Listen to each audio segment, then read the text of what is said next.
लेकिन अभी हमारे इंडिपेंडेंट जियो न्यूज़ के ज़रा क्या कहते हैं, पंजाब के अस्पतालों की क्या सूरत हाल है वो हम आपको बताएंगे। जी बिल्कुल, रईस अंसारी साहब ने हमें लाहौर से ज्वाइन किया है, उनसे बात करते हैं। रईस साहब, कराची के जिना अस्पताल में गुज़िश्ता 2 हफ्तों में 300 लोगों की अमवात हुई हैं। ये रूटीन से कहीं ज़्यादा है। चेक किया जाएगा कि इनकी अमवात हुई कैसे। तो लाहौर के अस्पतालों में क्या सूरत हाल है, ज़रा बताइएगा। लाहौर में जो सबसे बड़ा पंजाब का हॉस्पिटल है वो है मियां अस्पताल। यहाँ पर जो पिछले साल 2019 में अगर मार्च का डाटा लें तो रोज़ जो डेथ होती है सिर्फ एमरजेंसी में वो है 25 से 30 तादाद, यानी 700 से 900 हर महीने डेथ होती थी, जिनमें एक्सीडेंट भी आते हैं, जिसमें दूसरी बीमारियों के लोग भी आते हैं। लेकिन इस माह मार्च में सिर्फ टोटल 230 डेथ जो हुई हैं वो एमरजेंसी में हुई हैं, जबकि 2019 में जो है ये डाटा तकरीबन 700 से 800 वेरी करता है एक माह का। लेकिन जो यहाँ डेथ जितनी उनकी सबकी जो है उन मालूमात हैं, कौन किस उसमें आए, कोई शॉक में आया, कोई टीबी में आया, किसी के लिवर फेलियर था, कुछ एक्सीडेंट में आए। और इस वक्त जो मियां हॉस्पिटल में भी जो कोरोना के मरीज़ हैं जो सबसे ज़्यादा वहाँ पर रखे जा रहे हैं, उनमें अब तक 13 डेथ हुई।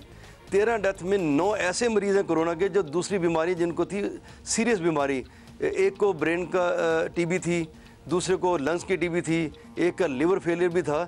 सिर्फ 4 ऐसी डेथ हुई हैं जो प्योर कोरोना से हुई हैं, यानी कोरोना से उनकी हालत ख़राब हुई और उनके निमोनिया हुआ, रेस्पिरेटरी सिस्टम ख़राब हुआ और उसकी डेथ हो गई। लेकिन ऐसा नहीं है कि जो हॉस्पिटल में डेथ हो और उसकी डेथ होने के बाद उनके पास डाटा ना हो। और जो ये अभी जो कराची की जो खबर आई जिना हॉस्पिटल की, उसके बाद लाहौर के जो हॉस्पिटल हैं उन्होंने भी अपना दोबारा ऑडिट शुरू कर दिया है।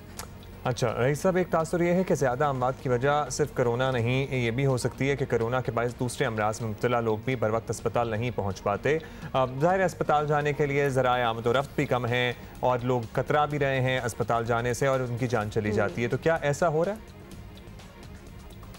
देखिए, बिल्कुल सही कह रहे हैं कि जो कोरोना से अमवात हैं वो बहुत ये कह लें कि अभी ना होने के बराबर हैं जिस ना दुनिया में ये मर्ज़ फैला हुआ है। और अब जब दौर जो है मीडिया से ज़्यादा सोशल मीडिया पे चला गया है। अगर किसी की कोरोना से डेथ हो तो 1 सेकंड में पता चल जाता है कि उसकी डेथ हुई। पिछले दिनों लाहौर की एक आबादी में जब ये कोरोना के मर्ज़ फैला है और वहाँ खातून की डेथ हुई तो अभी तक वो शायद हॉस्पिटल नहीं पहुँचे थे, और लेकिन वो सोशल मीडिया पे फुटेज भी आ गई, पुलिस खड़ी है, हेल्थ वर्कर्स खड़े हैं। तो जो मौत होती है ना, मैं ख़ुद भी जब हेल्थ रिपोर्टिंग की और मैंने ये क्राइम्स रिपोर्टिंग करता था, लोग कहते हैं जी कि ये ब्लास्ट हुआ है, 30 मर गए होंगे, आप 8 दे रहे हैं। ऐसा कतई नहीं होता। जो डेड बॉडी है ना वो नहीं छुपती, उसकी मौत की वजह क्या है वो बाहर निकल ही आती है। रईस साहब, तमाम शकूक दूर करने का तरीका यही है कि हर मरने वाले का मुआयना किया जाए, फिर टेस्ट किया जाए, उनका तसल्ली की जाए कि मौत की वजह क्या थी। तो क्या ऐसा हो रहा है? जी बिल्कुल, ये आपने सही कहा कि जितनी जो हॉस्पिटल में लाया जाता है मरीज़, अगर फ़र्ज़ करें कोई किसी का कत्ल होता है, जहर देकर मार दिया जाता है या उसको गले में फंदा देकर मार दिया जाता है, तो उसका तो पोस्टमार्टम होता है, उसकी पूरी वजह मालूम होती है। और अगर किसी एक्सीडेंट में आए, रोड एक्सीडेंट में, उसकी भी वजह मालूम होती है।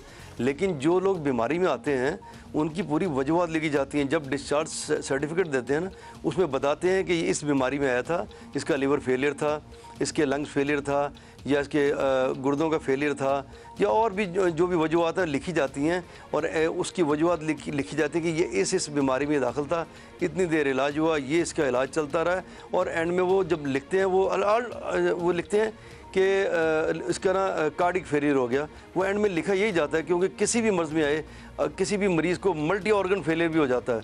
मतलब आमतौर पे जो एजेड लोग होते हैं उनके जब वो ऐसे हों 80 साल के हों, 85 साल के हों, उनके अगर वो लिवर फेलियर हो, साथ गुर्दे भी फेल हो जाते हैं, जब चीज़ें भी फेल हो जाती हैं तो अल्टीमेटली उसका फिर दिल बंद हो जाता है। तो एंड में लिखा यही जाता है कि कार्डिक अरेस्ट हो गया। बहुत शुक्रिया रईस साहब हमें अपडेट्स देने का।